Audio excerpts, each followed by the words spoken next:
Le bois dans tous ses états, de la forêt à son utilisation dans l'habitat et même dans le bricolage. Bonjour à toutes et à tous et bienvenue. Merci de nous rejoindre pour cette émission enregistrée en plein cœur de la 44e édition du Salon Habitat et Bois au Centre des Congrès d'Épinal et ça dure jusqu'à lundi inclus. Comment se porte la forêt vosgienne? Quid de sa pérennité face au réchauffement climatique? Quels sont les métiers en tension dans la filière bois? Quels sont les usages du bois dans l'habitat, que ce soit en neuf ou en rénovation?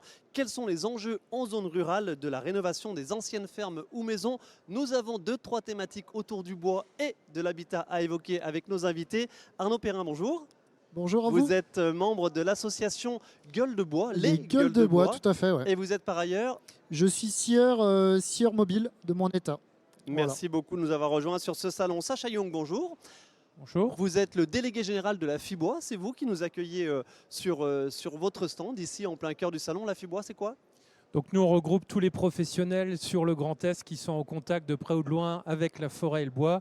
Donc ça représente un peu plus de 10 000 entreprises, 55 000 personnes et à peu près 11 milliards d'euros de chiffre d'affaires et une forêt qui couvre un tiers du territoire. Un tiers du territoire et 55 000 personnes qui travaillent dans et autour de cette forêt. On détaillera tout ça dans quelques instants. Et Hervé Hornbeck, bonjour. Bonjour. Vous êtes le délégué départemental de l'ONF, ONF évidemment Office national des forêts. On va tout de suite préciser que pour ce qui est de notre département, des Vosges, il y a une petite particularité par rapport à tous les autres départements de France, c'est que l'ONF est majoritaire sur le territoire en matière de parcelles de forêt. C'est ça, c'est-à-dire qu'à l'échelle nationale, les forêts privées représentent 75% du territoire, enfin des forêts, et 25% des forêts privées. Sur le département des Vosges, c'est presque l'inverse. Donc nous avons 65% des forêts qui sont publiques, donc à la fois des forêts domaniales et des forêts communales, et le reliquat est donc des forêts privées. Ok, allez, on va détailler tout ça dans quelques instants. Je reprécise que ce salon Habitat et Bois, donc 44e édition ici au Centre des Congrès, c'est un petit peu le salon de référence pour ce qui est de la construction bois pur et dur, mais évidemment il y a plein d'autres choses autour de l'habitat, autour de l'aménagement de l'habitat, autour des extérieurs aussi évidemment, l'aménagement des extérieurs, et ça se passe jusqu'à lundi inclus. Entrée payante, réduction samedi, entrée gratuite pour les moins de 18 ans et je précise aussi pour les parents qu'il y a une garderie possible le week-end pour les enfants à partir de 4 ans. Voilà pour les infos un petit peu pratiques. L'idée évidemment c'est d'évoquer les questions qui pourraient être évoquées par monsieur et madame tout le monde qui se rend sur ce salon, qui a un projet d'habitat, mais c'est aussi de parler de la filière bois, de la forêt.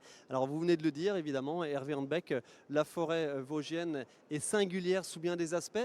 Question, comment se porte-t-elle notre forêt aujourd'hui, tout simplement?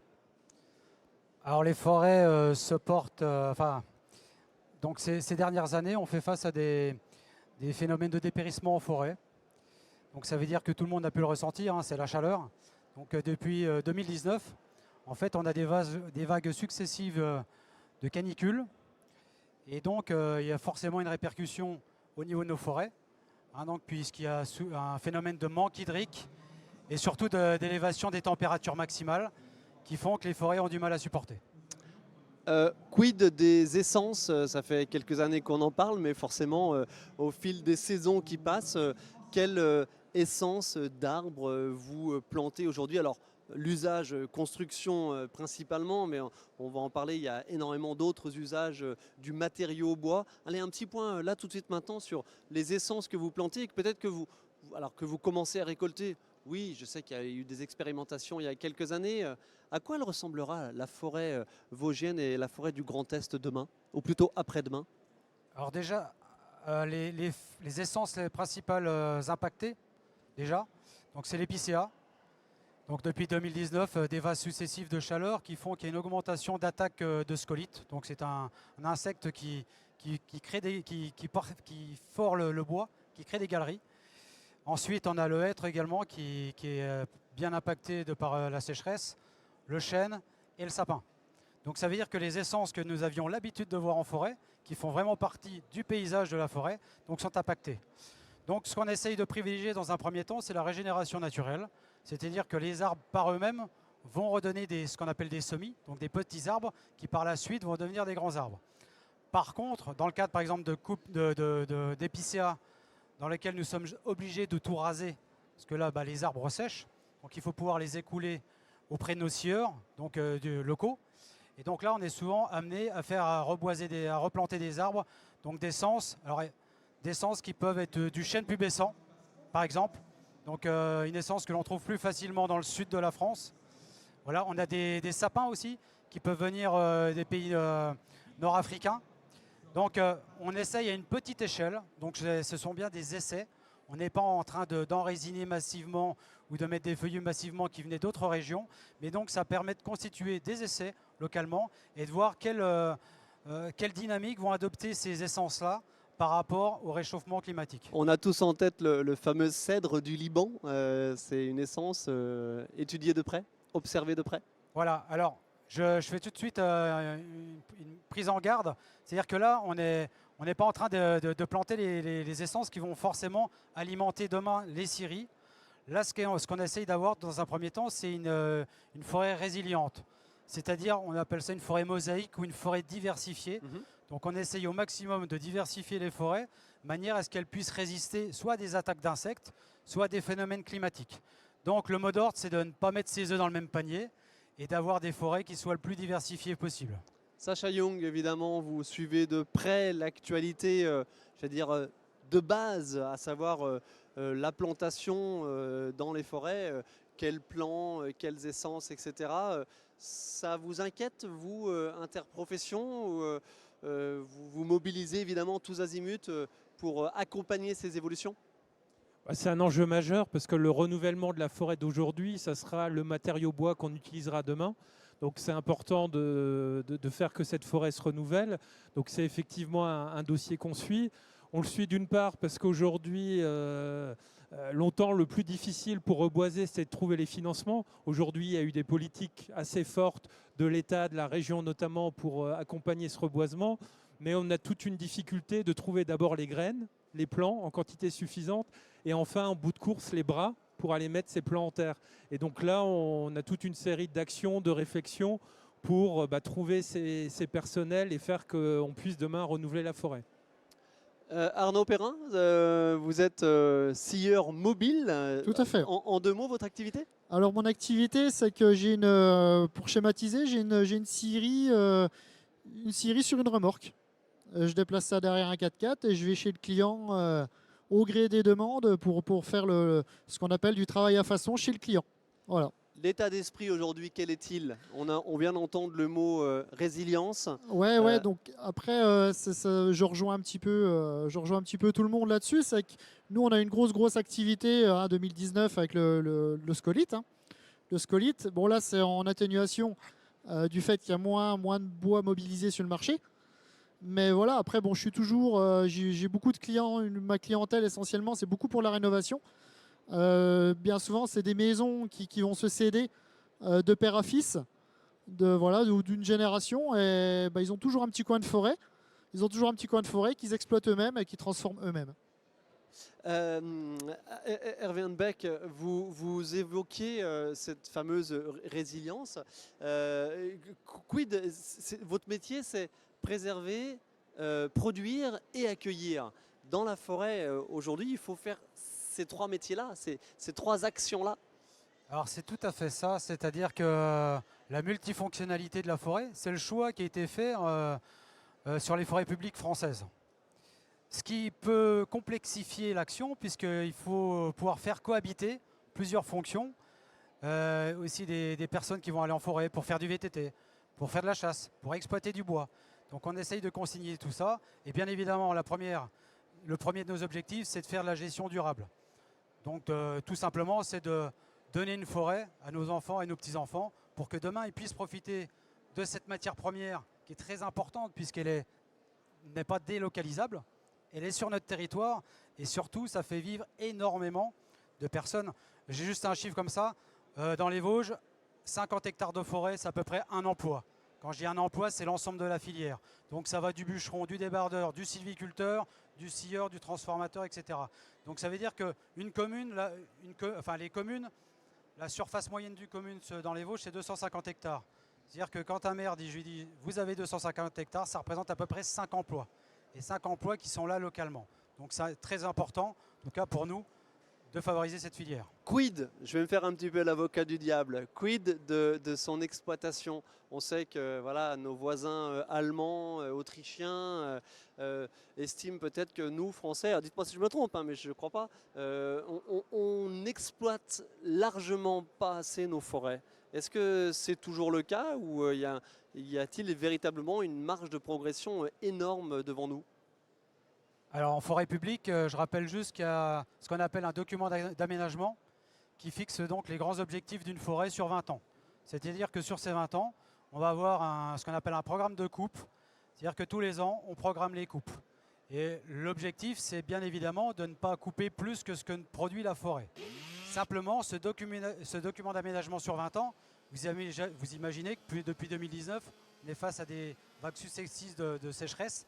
Donc il peut être quelquefois remis en cause, car ce qu'on avait prévu ou projeté il y a 5 ans est complètement remis. Donc une coupe que nous avions prévu de faire sur des vingtaines, trentaines d'années, là il se peut qu'en un an on soit obligé de la couper, quoi. Une espèce, pardon, je vais utiliser le terme un peu fort, est-ce que vous avez le sentiment là depuis quelques années d'être constamment en gestion de crise? J'ai presque envie de dire que c'est plus une crise, une fois que c'est permanent. Ouais. Il n'y a plus de phénomène de crise. Mais simplement, en tout cas les forestiers et la profession également, nous devons nous adapter à ces phénomènes. On a aussi beaucoup de choses à apprendre, donc beaucoup d'observations de terrain qui doivent nous alimenter en termes de connaissances pour pouvoir construire la forêt de demain. Sacha Young, vous l'avez dit tout à l'heure, 55 000 emplois sur la région Grand Est issus de l'activité, de l'exploitation, de la transformation du bois des forêts du Grand Est.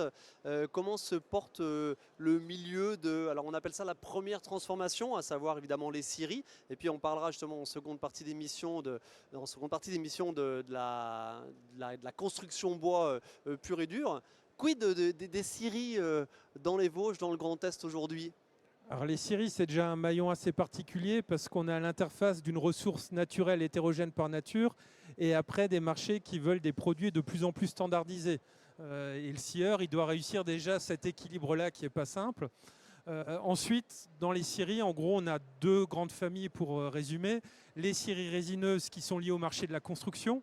Et elles sont malheureusement plutôt en train de ralentir parce que le marché de la construction, on l'entend régulièrement dans le neuf par exemple, pour les questions de prêts et autres, est en train de freiner. Et on a après les scieries qui sont liées au marché du feuillu, qui elles alimentent en partie les fabricants de meubles, de parquets, etc., mais qui ne sont pas forcément toujours sur notre territoire.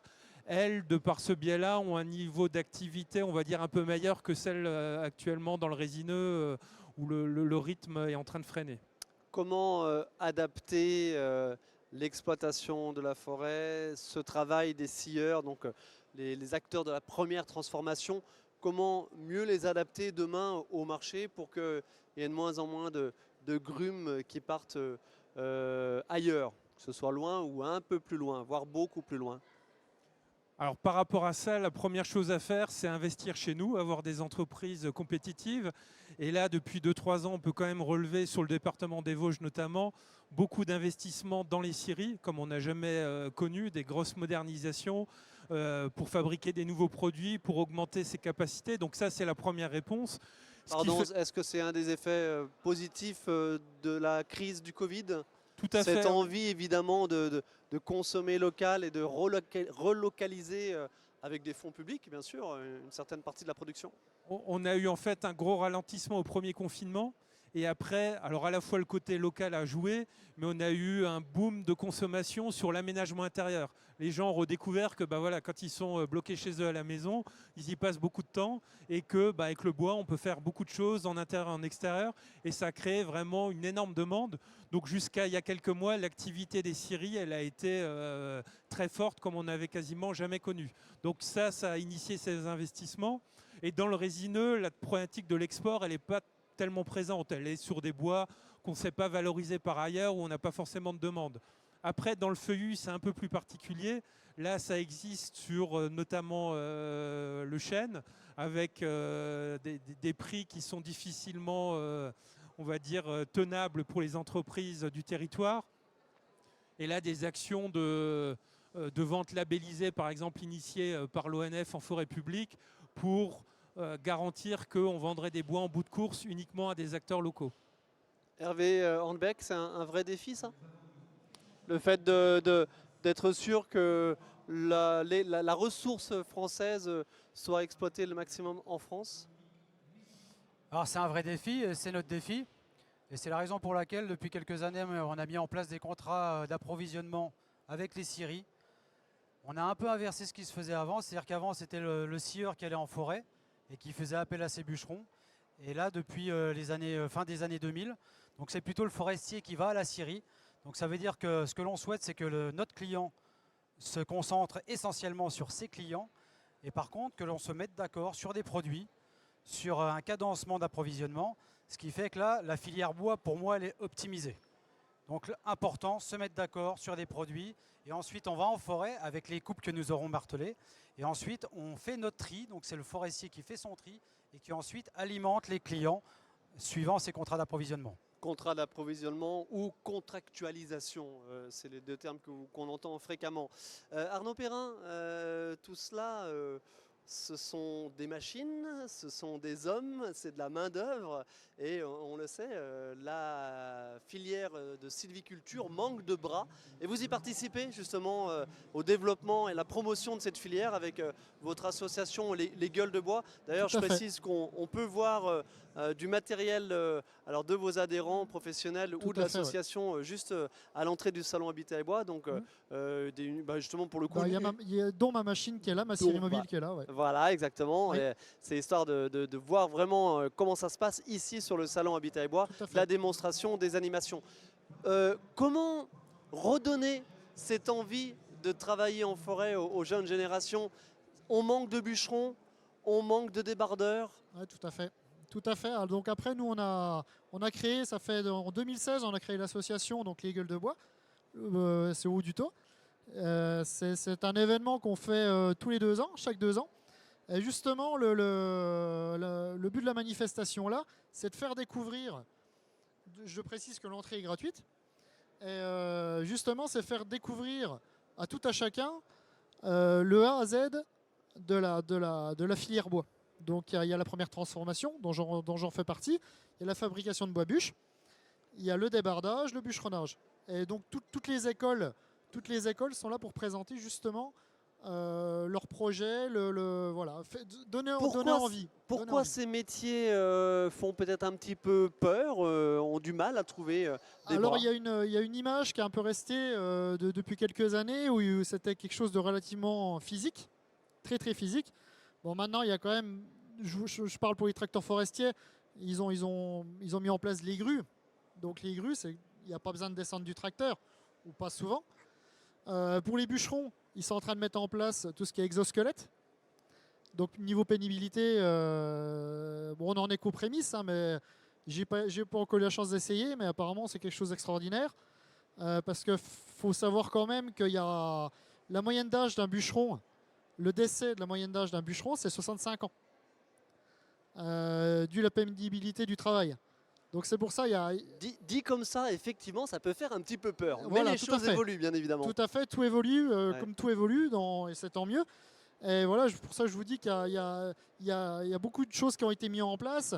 Les quads, les exosquelettes, tout un tas de choses qui permettent... Les tronçonneuses qui démarrent beaucoup plus facilement qu'il y a 10 ans. Il y a eu un gain de poids d'au moins 4 kg, voire 5 kg sur certains modèles. Ouais, c'est énorme. Donc voilà, tout mis l'un au bout de l'autre.